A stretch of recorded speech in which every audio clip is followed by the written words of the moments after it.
Hi guys, and welcome to another episode of Kabir Considers. In this video, I'm going to react to all types of warships explained. To be honest, I've needed to watch this video for probably 2 years, like almost the length of the channel, just because I've been reacting to military videos quite a lot because I find it fascinating. But, I don't understand what separates a destroyer from a cruiser. Because they look fairly similar, they're all fairly heavily armed, but why do they have different names? And I know that aircraft carriers, they usually don't move without being flanked by 4 or 5 other warships. Which is the one in front? What purpose does it serve? Yeah, I've got all kinds of questions. I'm hoping this video is going to answer them for me, and hopefully you guys learn something new as well. Let's do it.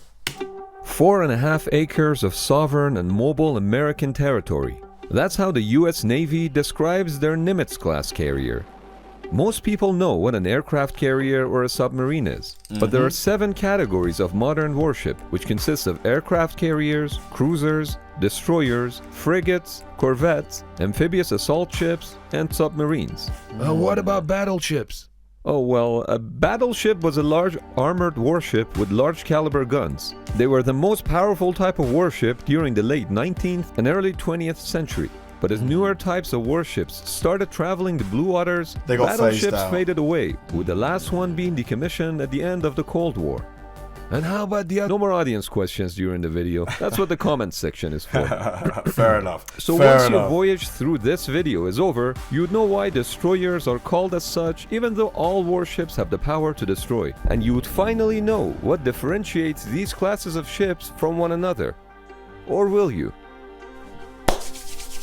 Let's do it. The first aircraft carriers became operational in the early 1920s, storing, launching, recovering, Jeez, that landing did not look safe. And servicing aircraft at sea. Look at that. It's enabling a nation with airborne operations far away from home and close to the enemy is very advantageous for obvious reasons. A single supercarrier holds enough firepower to rival the entire air forces of some nations. A carrier air wing is able to perform over 150 strike missions at once, hitting over 700 targets a day. But they can also protect friendly forces. That building got destroyed. Conduct electronic warfare, assist in special operations, and carry out search and rescue missions. Supercarriers can accommodate 4,000 to 5,000 personnel, including the ship's company, air wing, and other support staff. Even though aircraft carriers do have surface-to-air missiles, guns, and other armament, they usually do not travel alone. Instead, they travel with a fleet composed of other classes of military ships called the Carrier Strike Group, which is typically made up of an aircraft carrier, at least 1 cruiser and 2 destroyers or frigates, and a carrier air wing of 65 to 70 aircraft. A carrier strike group could also on occasion include submarines, logistic ships, and a supply ship. An aircraft... I'm guessing the support group, the carrier group, they're there to defend the carrier. But how often are carriers these days attacked? Because attacking a US aircraft carrier, that's an act of war. Like, I guess it's just for peace of mind, maybe? Carrier often acts as the command platform for large battle groups or multinational task forces. Aircraft carriers traditionally ran on diesel fuel, but some of the newer aircraft carriers are nuclear-powered. In colonial times, a cruiser would have been cruising the world, showing off their flag and representing that thing is sinking. The overwhelming force that could be brought to bear far from home. The name has stayed, but the role is not exactly just cruising around anymore. During the period between the end of the First World War in 1918 and the beginning of the Second World War in 1939, also known as the interwar period, cruisers were limited by treaty to a maximum size of 10,000 tons. 2 types were defined by treaty. The heavy cruisers carried anywhere between 8 to 10 8-inch guns. What are those guys doing? Like, what are they working out? Because I thought for a second they were rowing the thing, but... To 10 8-inch guns. Oh, they're doing and the light cruisers carried 12 to 15 6-inch guns. But both heavy and light cruisers carried a heavy battery of secondary and anti-aircraft guns. In wartime, cruisers were to operate alone on the high seas to interdict enemy commerce, but also to protect the battle line against enemy light cruisers. These were mostly heavy cruiser roles, but both types of cruisers usually had top speeds in excess of 30 knots. Today's cruisers are primarily guided missile warships, ranging in size anywhere from 7,000 to 10,000 tons. Only the world's largest navies can afford to build and operate modern cruisers, principally the United States and Russia. Why, like he said, the maximum speed was 30 knots. Why isn't speed for boats, classified in, like miles per hour or kilometers per hour? Like, why do they use knots per hour? And how many knots is it to a mile? Today's world, the role of the cruiser depends on the navy that it's employed in. In the US Navy, cruisers are primarily an anti-air defense vessel, while in the Russian Navy, they're anti-ship platforms. Other missions include commerce raidings and shore bombardments. Even though the US Navy at some point had a number of nuclear-powered cruisers in its fleet, they were all decommissioned in the 90s since they were deemed too expensive to build and maintain. Okay, enough cruising. Let's move on to destroyers. Enough cruising. Before we talk about destroyers, we need to briefly talk about torpedoes. In 1866, an English engineer called Robert Whitehead invented the first effective self-propelled underwater torpedo, eponymously named Whitehead torpedo. At the time, battleships were heavily armored and protected against gunfire, but only above the waterline. So the invention of Whitehead torpedoes changed everything. Suddenly, there was a weapon that could be carried on a small, fast, and relatively inexpensive boat called a torpedo boat that could strike a large ship underwater, bypassing all its armor protection. And I'm guessing this was the birth of the destroyer. A torpedo had the potential to cripple and even sink a battleship with one blow. But wait, with all its armament, why wouldn't a large battleship be able to annihilate a little torpedo boat? See, the turbine engine allowed the torpedo boats to reach speeds that challenged the large caliber but slow-firing guns on the battleships and cruisers. As a result, a new class of ships emerged to protect the main fleet from torpedo boats, and it was creatively called torpedo boat destroyers. Torpedo boat destroyers were larger than torpedo boats, but much smaller than the cruisers, and this meant that they were more maneuverable and better equipped to deal with the torpedo boats. So they started traveling the blue waters with the fleet to protect them against torpedo boats. But shortly after, the destroyers themselves were armed with torpedoes, which allowed them to torpedo bigger enemy warships beyond the range of the small coastal torpedo boats. Big blast. And that was the end of it for the torpedo boats, but not for the torpedo boat destroyers, which are now just referred to as destroyers. Destroyers were protectors of the fleet, so when submarines became practical, the destroyers were equipped with depth charges, sonar, and other anti-submarine weapons, and became the submarine's #1 enemy. And when the aircraft became a major threat to the naval fleet, destroyers adopted anti-air missiles. So this is how destroyers became the jack-of-all-trades among warships. Today, destroyers are the largest surface combatant operated by most navies, ranging in size up to 6,000 tons. Destroyers were fast ships, generally capable of speeds in excess of 30 knots in calm seas. But with the destroyers getting larger and more heavily armed, the difference... Like, that one just looked like this just looks like a building. It's just so, like, angular, the shape. It's like a fortress. And more heavily armed, the difference between the cruisers and destroyers have greatly diminished. While a cruiser should nominally be bigger, this is not always the case. But a cruiser is generally considered to have greater facilities for command and control, at least in the US Navy, which often means cruisers have more space and spare energy to power the additional communication equipment and a command and control room to coordinate the defense of the fleet. I see. I have to say, destroyers have the best name out of all of them. It just sounds so badass.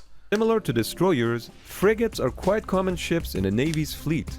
They're quick to maneuver, and their role is to escort and protect larger vehicles from air, surface, and underwater threats. Frigates are one of the smallest blue water surface combatants. In the past, they used to carry a lighter main battery than destroyers. For example, 3 3-inch or 2 5-inch guns would have been typical. These days, they may have anti-air guns and perhaps a small battery of torpedo tubes. However, they're not particularly well suited to theater air defense. Their strength is usually in their anti-submarine weapons. For example, the Royal Navy's Duke class of frigates have specialized anti-submarine warfare capabilities and are fitted with enhanced sonar equipment and torpedoes. Anti-submarine warfare frigates come with helipads and hangars that accommodate helicopters capable of identifying and attacking nuclear submarines using torpedoes and depth charges. Frigates are traditionally slower than destroyers, although in modern times there's not a significant difference in their speed. Today's frigates often displace up to 3,000 tons and are usually capable of top speeds of 27 to 30 knots. One of the faster frigates is the Indian Navy's Shivalik class, which can travel at speeds of up to 32 knots. Yeah, please somebody explain what knots mean. I know I could Google it now, but it's more fun when you guys leave comments and we can discuss. European navies such as the Dutch, French, German, and Spanish use the term frigate for both their destroyers and their frigates. Frigate. Corvette. Vessels that are smaller than frigates are typically identified Wow, as corvettes cool or missile boats, boat. which Look are at not that. big enough to have a full air defense radar, and therefore are not used to escort other vessels or defend large areas. They play more of an offense role, given that they can use their anti-ship missiles to attack and are small and maneuverable enough to avoid being hit. They're also typically not suited or capable of operating in blue waters, so they typically stay closer to the shores. A missile boat is a small craft outfitted with several anti-ship missiles. They have low cost and are somewhat an outgrowth of torpedo boats. Low cost. By low cost, he probably means maybe tens of millions as opposed to hundreds of millions. From World War II. A corvette is a smaller version of a modern frigate, but it's usually geared towards one type of mission, either surface or anti-submarine warfare.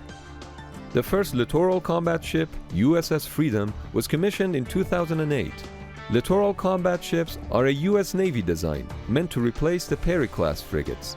While the LCS-class ships are smaller than the frigate class that they're replacing, they offer a similar level of weaponry while requiring less than 50% of the crew. They can have a top speed that exceeds 40 knots. Littoral combat ships are smaller vessels and are well suited for littoral or close-to-shore operations.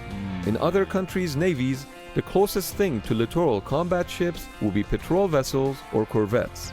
Almost looks like a gigantic speedboat. It's got the same kind of frontal shape and side profile, but just much bigger. One interesting feature of littoral combat ships was their modular design. They could be reconfigured for different roles, like anti-submarine warfare or surface warfare, by changing their weapon systems, sensors, and mission crews. These module changes were envisioned to happen within a few hours, but in practice they took a lot longer and proved to be logistically difficult. In a 2016 announcement, the US Navy abandoned the modular concept for littoral combat ships and decided to use them with a single module.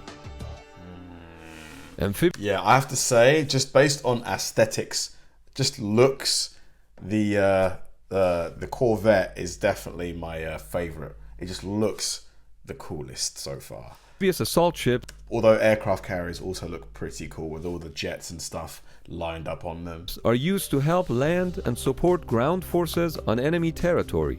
At a glance, they resemble aircraft carriers, but they're primarily designed for supporting helicopters. They can also carry vertical and short takeoff and landing aircraft. Most modern amphibious assault ships have a well deck, which is a hangar-like deck located at the waterline in the stern of the ship. When the well deck is flooded, landing craft like hovercraft can be launched and recovered without the need for a crane. A submarine, also commonly referred to as a sub, is a watercraft that's capable of independent underwater operations. Submarines typically fall into one of three propulsion categories: diesel-electric transmission, nuclear power, and air-independent propulsion. All current submarines in the US Navy are nuclear-powered. From far away, they kind of look like killer whales. Maybe it's just the black, but yeah, from far away they do look a bit like whales. But there are a few other countries like Russia, France, the UK, China, and India which also have nuclear-powered subs in their fleet. Submarines range in size from midget submarines with a displacement of less than 150 tons to ballistic missile submarines with a displacement of up to 48,000 tons when submerged. and regardless of their size, they're all referred to as boats. There are three major types of submarines in the US Navy: attack submarines, cruise missile submarines, and ballistic missile submarines. Attack submarines use torpedoes as their main armament and have more of a multi-role mission. They're smaller in size, making them faster and more maneuverable. I heard there was one video I watched where they said that the crew on a submarine might be down there for like 3 to 6 months at a time. You know, and submarines, they're not going to be as big as, you know, a carrier or anything like that. So quite cramped conditions. What's it like? Like, have any of you guys lived like on a submarine for months on end? Let me know what it was like for you. Do you get used to it, or is that cramped living condition something you never quite come to terms with? Cruise missile submarines are typically larger and slower boats focused on long-distance strikes using guided missiles. Ballistic missile submarines, as the name suggests, can carry and launch nuclear ballistic missiles. If you take a look at the 7 categories of warships that were just reviewed, aircraft carriers, amphibious assault ships, and submarines are quite easily distinguishable from one another, both in appearance and in the role that they play. However, the appearance and roles that cruisers, destroyers, frigates, and corvettes once had have been blurred over time.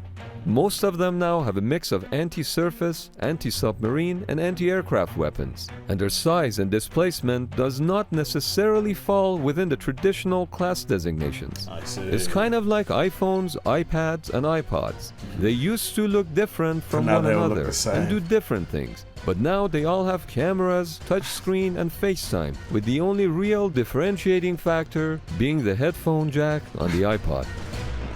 This guy's pretty funny. That was a great video. The narrator had a sense of humor as well, which I enjoyed. He did a great job of explaining the key differences, and I feel like over time, the differences have been blurred. Like, a lot of these ships probably can do similar things now. The main differences remaining just are size, potentially.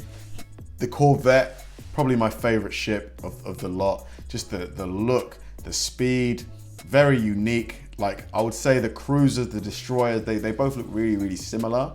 Like, whereas the Corvette definitely had the most sort of almost like futuristic type look.